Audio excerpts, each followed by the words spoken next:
Hey, good late afternoon, everybody, and welcome back to the channel on this Aloha Friday. Dark and rainy conditions persist, but that's good. Water's overflowing, actually getting great solar charging even on these darker days. And I mean, I have not seen the outline of the sun for over a week, and all my systems are full. And that has to do with my over paneling that I've got for all my systems for days like this. And it's working. I just made a quick round of all my systems. The lowest I see right now is about 70 some percentile. That'll easily carry through the night into the next low light conditions we have tomorrow. So all is working quite well. Yeah. And I've got a ton of videos to do that kind of require some sunshine to do a accurate review, but I can't force the weather, and I'm gonna wait until I have better weather. So I got a 6-pack of some really nice solar panels coming up, but I'm gonna wait till that sun comes out and peaks out a little bit so I can give those a nice accurate review. But I'll just say that I love them. Hope to have that up in a couple of days. Let's take a look at this is the absolute backup that I always keep ready. It's at 100% full, as you can see, ready to go in the event that I don't keep up. But the 48-volt system with 700 watts of panels with basically hardly any sunshine today, 82%, absolutely famous. This 12-volt system with a 200 amp hour battery here, running a freezer 24/7, 75%. That's the lowest I've got in my 3 zones right now. So even on these darker days, that's the beauty of over paneling. And back here on the main house system, where it's pretty dark back in here, oh my goodness, 89% full.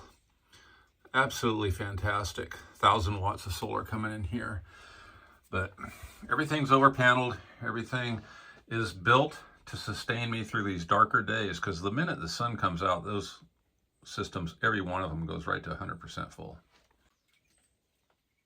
So hopefully you get an indication of just how dark it is. I mean, the sun is, out there somewhere, but as you can see, you can't see it. But even that light right there is producing power. And it's producing enough power to sustain all my usage. And like I said, if that sun ever peaked out fully, there's my big array here in the back. Got a 500 watt string, a 700 watt string, and a 300 watt string, all for 3 different systems. And you can see by the concave nature of the top of my liner, keeping out the debris in my catchment tank, completely full and overflowing. So even in these kind of conditions, and I mean it's dark, everything's doing good. So I'll take the water and I'll take the sunshine that gets through those clouds. Everything's running.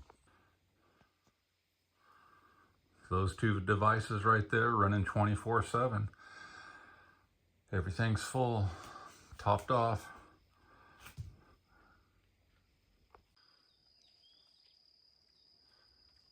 That's actually a significant amount of sunshine that gets through those clouds to the solar panels.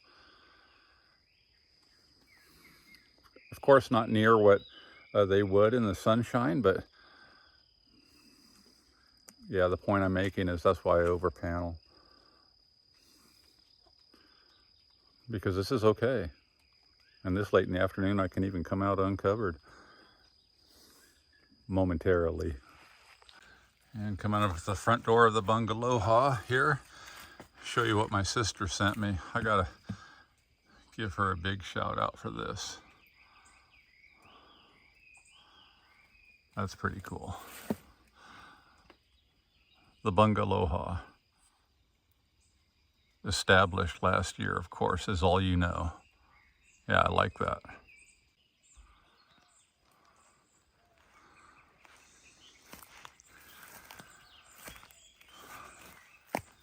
So I was trying to break a trail through here just a little bit. I want to get back in there and clear this spot out. Won't take much. Got a couple of very, very nice depressions in here. This has been cleared out recently, and I want to do the same with what I just showed you. That's a pond getting ready to happen right there. That's a little deeper than I can probably give you perspective of, but fully right there in the center is 3-4 feet below where I'm standing, and then goes up on all sides. So a pond liner in this area, and that will be many thousands of gallons of water. And I have an idea about what I'm going to put in that pond for some food security. Also going to rerun some of my solar panel array extension cables. Those have just been in place to keep a few things running for right now, but that's not going to be their permanent location, because underneath all of this as well, try and walk down here. This is another, I'm standing right now, where I'm standing is about probably 4 feet above this area here. And it goes through here, which I just have some old debris stacked up. Still about 4 feet above this. It goes all the way over, and all the way over into there, where I said this is the kind of the trail I'm gonna blaze out, is connect all of that. And then that will be like a huge moat, if you will, 15-20 feet wide from bank to bank. Build up the ends with some lava rock. There's plenty of that laying around. And do the same right about back in here. So all of that will be 4 or 5 foot deep moat of water, 20 feet wide, and it'll tie in. All I'm going to do is just scoop this out by hand right in here to tie into this. So when this fills up, it will naturally overflow into here and fill up all of that I will build by hand and pond liner. Then we're going to load that thing up with a bunch of fish. Then I can step right out of the bungalow,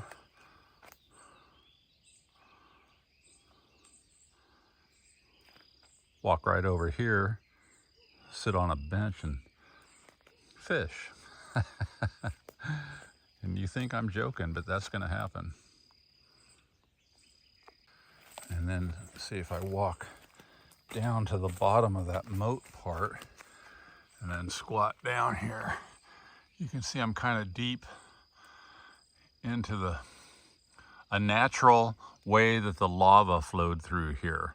I mean, it peeled out of here, stacked up a little higher there. You know, lava goes wherever it wants, and by the time it cooled, this is the formation it left behind. So down in here, there's really not that much soil to speak of. All the soil is just this broken down debris that falls, leaves and the grasses that you cut and whatnot. There is maybe a couple of inches of that organic broken down debris. And then after that, it's pure lava. So, I mean, like right here, you can see there's lava there where the water comes down, washes all that debris down, breaks it down. But this is all going to get filled up with water all through here. All the way around there. That pond area, when it's up a little higher, Well, naturally, I'll just cut a little trench through there and it'll flow in here and keep this all good.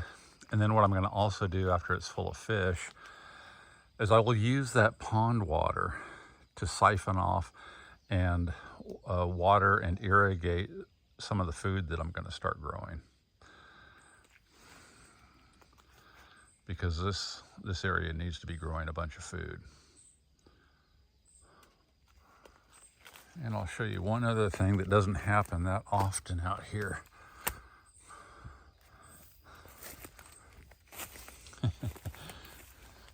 See if I can do it without tripping. I'm gonna have to get a different angle. All right.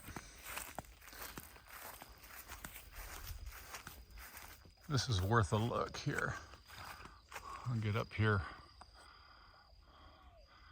and zoom in on this. This is called a blue jade.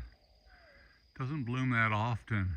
It's a vine that crawls up these trees, and then when it blossoms, it's absolutely amazing. And that's it. They look like crab claws. The blossoms, the flowers look like crab claws.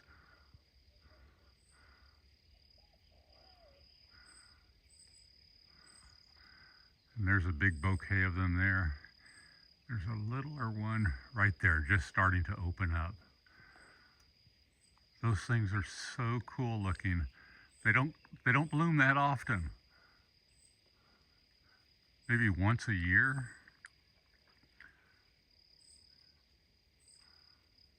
So that's a lucky treat, because once they bloom, they will quickly drop those flowers all the way down to the ground.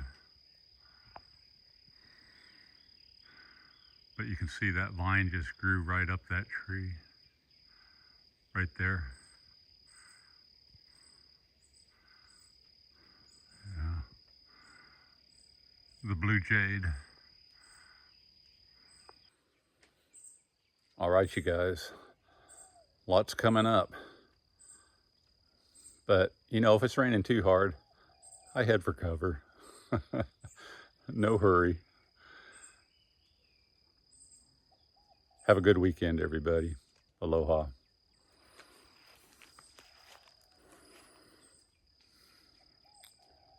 Got to be thrilled with those dark clouds. Still have a surplus of power. Love it.